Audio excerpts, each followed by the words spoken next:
Memes போடுகிறார்களே, பதிவு போடுகிறார்களே, நான் ஆமைக்கறி சாப்பிட்டேன், நான் இருந்து பூனைக்கறி சாப்பிட்டேன் என்று சொல்லி நாட்டை, உலகத்தை, உலக தமிழர்களை வஞ்சித்து ஏமாற்றி பச்சை பொய்களை சொல்லிக் கொண்டிருக்கக்கூடிய அந்த நபரினுடைய கட்சியை சேர்ந்தவர்கள் அவர்கள் பதிவு போட்டார்கள்.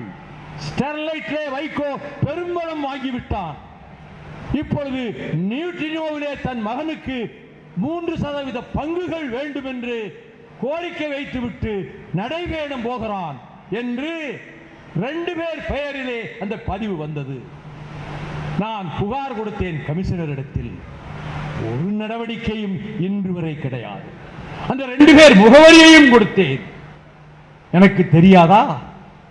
இப்படி வம்பு வளர்ப்பவர்களிடம் நான் கொஞ்சம் கண் சிமிட்டினால், கொஞ்சம் ஓரக்கண்ணால் பார்த்து கவனித்துக் கொள்ளுங்கள் என்று சொன்னால், இங்கே உயிரை கொடுக்கக்கூடிய வீராதி வீரர்கள் தமிழ்நாடெங்கும் இருக்கிறார்கள்.